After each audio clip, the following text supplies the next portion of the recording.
শিক্ষা নাই। আপনারা জলসা করেছেন, জলসা কমিটি ভালো করে শুনবেন, যিনারা আছেন। আমাকে যারা দাওয়াত দেয় ভেবে চিনতে দাওয়াত দেয়, আমি হচ্ছি গাল খাওয়া বক্তা, ঠিক কি না? কিন্তু আমি কারো পরোয়া করি না। যারা গাল দেয় ওটাও আমার জন্য দোয়া, আর যারা দোয়া দেয় সেটাও আমার জন্য দোয়া। আজকে দুঃখটা বলে দিই কোথায়, এই জলসা করা নেকির কাজ না গুনার কাজ? কথা বলে না, নেকি। আচ্ছা, জিনা করা নেকির কাজ না পাপ কাজ? পাপ। কোথায় আছে? কোরআনে। এই কোরআন নামানো আছে সামনে, ওয়ালা তাকরাবুজ জিনা ইন্নাহু কানা ফাহিশা ওয়া সাআ সাবিলা। ব্যভিচার করা তো দূরের কথা, যে রাস্তায় ব্যভিচার হয় সে রাস্তার ধারে পাশে যাতায়াত করো। আমি মাঝে মাঝে পুরুলিয়া ডিস্ট্রিক্টে জলসা করতে যাই, এই বছর একটাও দাওয়াত দিইনি। তার অনেকগুলো কারণ আছে। রাত 12টায় জলসা স্টার্ট হয়, বাকি গজল চলে 12টা পর্যন্ত, ওই জন্য বন্ধ করে দিয়েছি, যে দাওয়াত দিই না। ওই কাছের লোক ফোন করলে একটা দুটো লিখ। তো আসানসোল থেকে আমার বাড়ি থেকে যেতে গেলে আসানসোলের ওপর দিয়ে যেতে হয়, ডিসেলঘর ব্রিজ পার করে, দামোদরের ব্রিজ পার করে যেতে হয়। তো এই আসানসোলের ভেতরে একটা জায়গার নাম হচ্ছে নিয়ামতপুর, চিনেন? ওইখানে একটা পাড়া আছে লছিপুর নাম, নিয়ামতপুরের আগে, যেখানে দেহ ব্যবসার আড্ডাখানা, বিরাট বড়। পশ্চিম বাংলায় 2য় নম্বর, কলকাতা সোনাগাছির পরে 2য় নম্বর ওইটা। এই জায়গাটাকে মাত্র 2 কিলোমিটারের জন্য আমি কতটা রাস্তা কভার করি জানেন? 25 কিলোমিটার রাউন্ড মারি হাই রোডে, তারপরে গিয়ে আমি ডিসেলঘর ব্রিজে ঢুকি। ওই জায়গাটা যেন আমার চোখে না পড়ে। আর বড় কষ্ট লাগছে, এটা মাদ্রাসার জলসা। আমি চ্যালেঞ্জ ছুড়ে বলে যাচ্ছি, আপনারা বিনা পয়সায় সব লোককে খানা খাওয়াচ্ছেন তো? হ্যাঁ, সব ফ্রি খানাটা খাওয়াচ্ছে? আমি ওইটা বলি না। আজকে জলসার দিনে যে মাংস ভাত ফ্রি, কি খাওয়ালেন? ছেঁচড়া, ওতে মাংস দিয়ে দিয়েছে।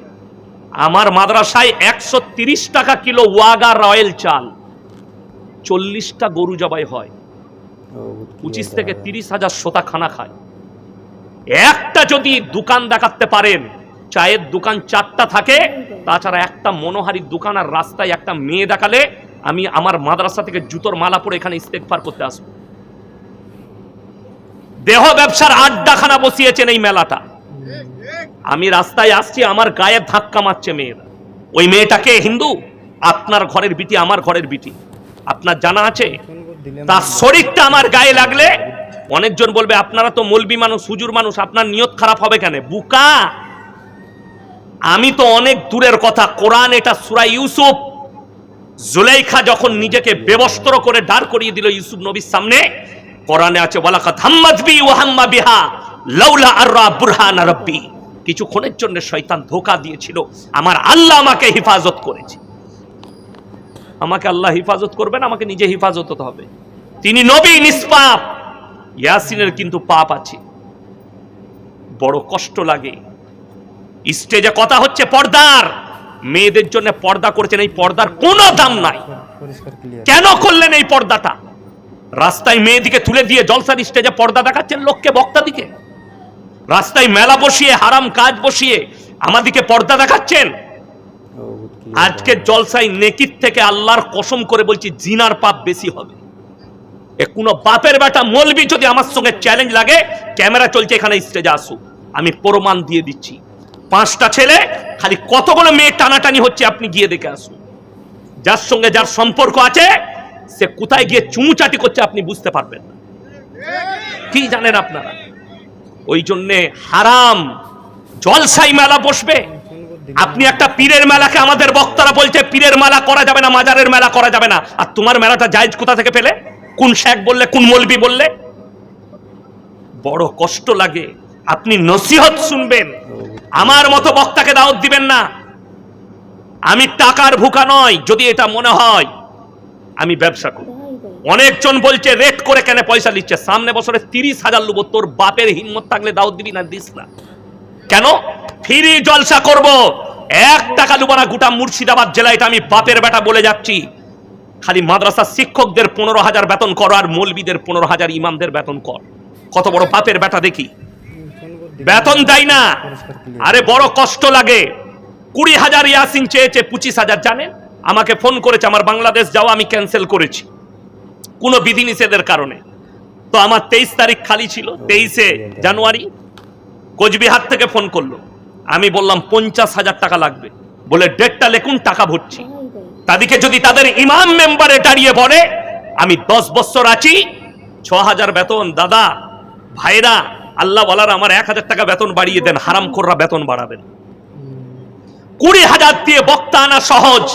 ইয়াসিনকে পছন্দ হলো।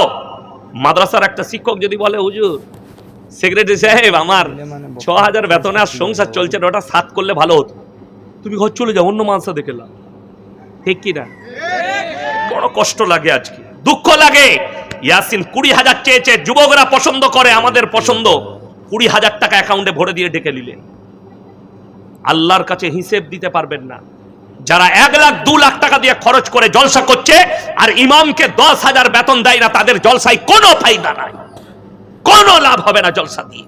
আল্লাহর কাছে হিসেব দিতে পারবেন না এই জলসা করাটাই। বক্তাদিকে 1 লাখ 2 লাখ টাকা বক্তাদের পেছনে, হাওড়া হুগলিতে চলুন 30,000 40,000 করে বক্তাকে টাকা দিচ্ছে। বাংলাদেশ থেকে নিয়ে আসছে 70,000-এর বক্তা, অথচ একটা আলেমকে, একটা ইমামকে বেতন দিতে দ্বিধাবোধ হয়। আপনি দেখুন আমাদের সমাজে হারামখোর মুসলিম জাতি বিয়েতে গান বাজনা করছে, বিয়েতে ড্যান্স করছে, বিয়েতে হিজড়ে নাচাচ্ছে, কিন্তু একটা ইমামকে নিকাহ পড়ানোর 1,000 টাকা দিতে গেলে এদের লজ্জা লাগে। অথচ আমাদের মতো বক্তাকে বলে এত ঠোঁট কাটা বক্তা, এই কথা বলে। গালি ফেসবুকে যত দিবে দাও। ফেসবুকে গালি দেওয়া সহজ না? সহজ নয়? সহজ, খালি লিখে দেওয়া। যদি বাপের বেটা থাকি তো স্টেজে আয়, বাপের বেটা থাকলে গালি দিতে হলে স্টেজে আয়, তবে দেখবো কত বড় বাপের বেটা, তোর কান মুচুড়ে কোরআন আর হাদিস দিয়ে ঢেকে দেবো। তুমি কাকে কি বলছো? পেছন থেকে গালি দিচ্ছ। আজকে শুনেলেন বেঈমান কাফেররা আপনার মাথায় চেপে বসার মূল কারণ হচ্ছে সমাজ আলেম থেকে বিচ্ছিন্ন। একটা আলেমের ইজ্জত নাই। আর রাসূলের হাদিস, যখন আলেম দিকে বেজ্জতি করা হবে সমাজের বুকে, আল্লাহ ইলমের থেকে আগে আলেম দিকে তুলে নেবেন। আর সমাজ পরিচালনা করবে মূর্খরা।